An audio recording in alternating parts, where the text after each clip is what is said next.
আসসালামু আলাইকুম। আশা করি সবাই ভালো আছেন। আলহামদুলিল্লাহ আমি অনেক ভালো। আমার চ্যানেলে মাছ মাংসের অনেক রেসিপি শেয়ার করা হয়েছে, কিন্তু শাকের রেসিপি এখনও শেয়ার করা হয়নি। তাই আজকে আপনাদের সাথে শেয়ার করব একটা স্বাস্থ্যসম্মত শাকের রেসিপি।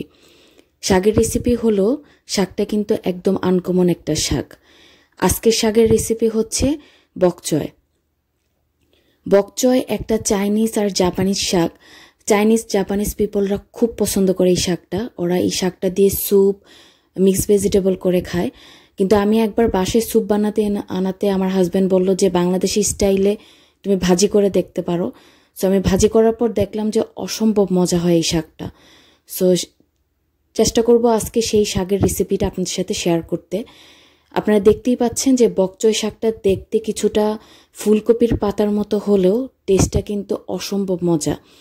কিছুটা বাংলাদেশের পালং শাকের মতো কাছাকাছি টেস্ট যায়, কিন্তু ঠিক পালং শাকও না। প্রথম কাঁচা অবস্থায় শাকের স্মেলটা থাকে একদম সরিষা শাকের মতো, খুব সুন্দর সরিষার একটা স্মেল আসে, কিন্তু রান্না করার পর টেস্টটা কিছুটা পালং শাকের কাছাকাছি যায়। সো আজকে চেষ্টা করব সেই শাকের রেসিপিটা আপনাদের সাথে শেয়ার করতে। এই শাকটা চিংড়ি মাছ দিয়ে খেতেও খুব ভালো লাগে। একদিন আমি আপনাদের সাথে এই শাক চিংড়ি মাছ দিয়েও রান্না করে দেখাবো। সো সর্বপ্রথম এই শাকটাকে আমরা যে পিসগুলো দেখতে পাচ্ছেন সবগুলো পিস আলাদা আলাদা করে খুলে নিতে হবে। আমি এখানে সবগুলো পিস একটা একটা করে খুলে নিয়েছি, কারণ আপনারা যখন পিসগুলো খুলবেন তখন দেখবেন যে প্রচুর পরিমাণ নিচে ময়লা থাকে। সেই ময়লাগুলো ভালো করে ক্লিন করে নিতে হবে। আর শাকের যে পাতাটা সেটা আস্তেই থাকবে, সেটা কাটা দরকার নেই। সো আমি সবগুলো শাক খুলে ভালো করে পরিষ্কার করে নিয়েছি। আর নিচের যে শক্ত ডাঁটটা থাকে সেই ডাঁটটা আমি ছোট ছোট পিস করে নিয়েছি, যেন খুব তাড়াতাড়ি সেদ্ধ হয়। তাই এই শাকের পাশাপাশি শাকভাজি করতে আমাদের আরও লাগবে রসুন কুচি। আমি লম্বা লম্বা করে রসুনগুলো কুচি করে নিয়েছি। পেঁয়াজ কুচি। এটা সাদা পেঁয়াজ আমি নিয়েছি। তার পাশাপাশি আমি নিয়েছি কাঁচামরিচ কুচি। শাকভাজি করতে সবসময় একটু বেশি করে কাঁচামরিচ দিবেন, কারণ ঝাল শাক খেতে খুবই ভালো লাগে। আর এই শাকটা কিন্তু আমি আজকে ভাজি করব ডিম দিয়ে, তাই আমি 2টা বড় সাইজের ডিম নিয়ে নিলাম। আপনারা যারা ডিম পছন্দ করেন না তারা ডিমটা স্কিপ করলেও পারেন, চাইলে ডিমের পরিমাণ বাড়িয়েও দিতে পারেন। তারপর আমি এখানে নিয়েছি কুকিং অয়েল। সো এই কয়েকটা ইনগ্রিডিয়েন্টস দিয়ে তৈরি হয়ে যাবে আজকে আমাদের মজাদার শাক। তো চলুন দেখা যাক এই শাকভাজি কিভাবে আমি করেছি। শাক রান্না করার জন্য আমি সবসময় ননস্টিক প্যান ইউজ করি, তাহলে তেল কম লাগে আর শাকটা নিচ থেকে লাগে না। সো প্যানটা যখন গরম হয়ে যাবে তখন আমি দিয়ে দেবো কুকিং অয়েল। শাকে সবসময় কম পরিমাণ তেল দিবেন, বেশি তেল দিবেন না শাকে।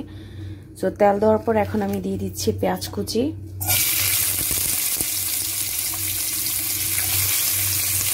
এবং রসুন কুচি। রসুন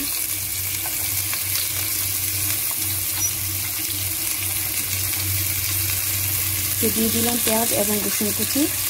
আর কাঁচামরিচ কিন্তু আমি এখনো দিইনি, কাঁচামরিচটা একটু পরে দেবো। আমি একটু ভালো করে পেঁয়াজ এবং রসুনটা একটু ভেজে নিচ্ছি।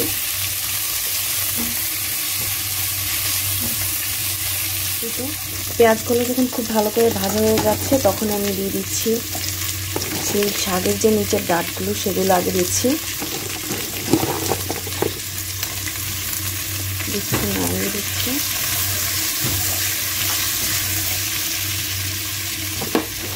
তারপর উপর থেকে দিয়ে দেবো শাকগুলো।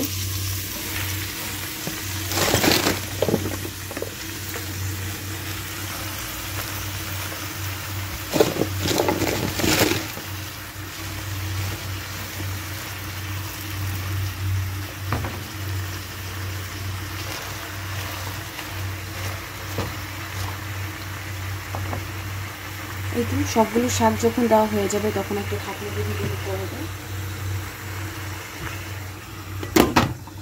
আমি এইভাবে ঢাকনা দিয়ে ঢেকে দিচ্ছি প্রায় 10 মিনিটের জন্য। এই তো প্রায় 10 মিনিট হয়ে গিয়েছে। 10 মিনিট পর এখন আমি ঢাকনাটা তুলে নেব। আর আপনারা দেখতেই পাচ্ছেন শাকটা কিন্তু অনেকটাই কমে এসেছে। সো আমি একটু নাড়া দিয়ে দেবো এখন।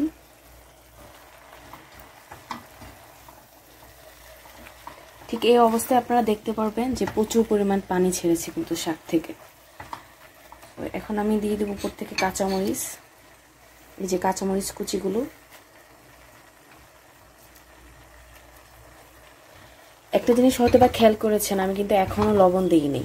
শাকভাজিতে সবসময় খেয়াল রাখবেন যে শাকভাজি যখনই বসাবেন তখন সাথে সাথে লবণ অ্যাড করবেন না, কারণ যদি শাকটা দেওয়ার সাথে সাথে লবণ দেন তাহলে সেই ক্ষেত্রে কিন্তু শাকের যে সবুজ কালারটা সেটা নষ্ট হয়ে যায়।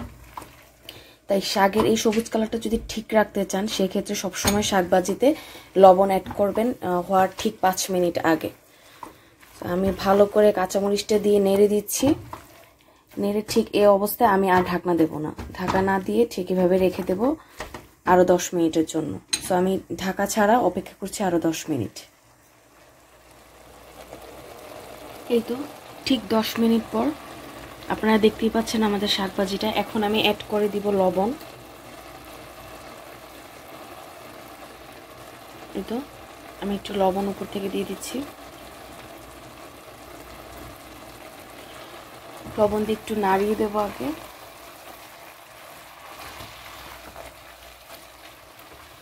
আজকের রেসিপিটা স্পেশালি যারা প্রবাসী তাদের জন্য, যেহেতু প্রবাসী যে আপুরা ভাইয়ারা থাকে তারা খুব ইজিলি যে কোনো এশিয়ান গ্রোসারি, চাইনিজ গ্রোসারি থেকে এই শাকটা পাবে।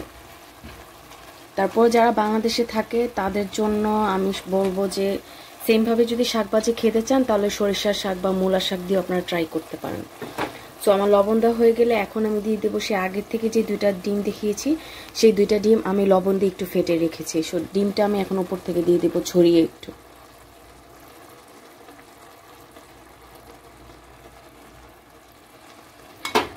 এই যে আমাদের ডিম দেওয়া হয়ে গিয়েছে, ডিমটা দিয়ে কিন্তু নাড়াবেন না। ঠিক এই অবস্থায় আমি এখন ওয়েট করব 5 মিনিট।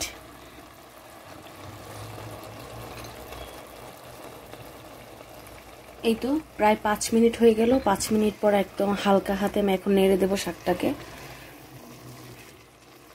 আর ডিমটা দিয়ে একটু ওয়েট করার কারণটা হচ্ছে যদি আপনারা ডিমটা দিয়ে সাথে সাথে নাড়াতে যান তাহলে কিন্তু ডিমটা একদম বেশি ঝুরো ঝুরো হয়ে যাবে। আমরা চাচ্ছি ডিমটা স্ক্রাম্বল হবে, একদম ঝুরা ঝুরা হয়ে যাবে না। এখন আরেকটু নেড়ে, শাকটাতে কিন্তু এখনো কিছুটা পানি আছে, তাই আমি চুলার আঁচ একদম হাই হিটে দিয়ে অপেক্ষা করব প্রায় 5 থেকে 7 মিনিট। 5 থেকে 7 মিনিট পর আমাদের শাকভাজি কিন্তু একদম খাওয়ার জন্য তৈরি হয়ে যাবে। তারপর আমি একটা সার্ভিং ডিশে সার্ভ করে আমি আপনাদের দেখাচ্ছি।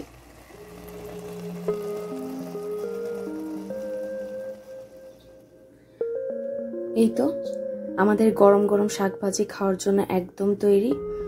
আমি একটা প্লেটে নিয়ে নিয়েছি।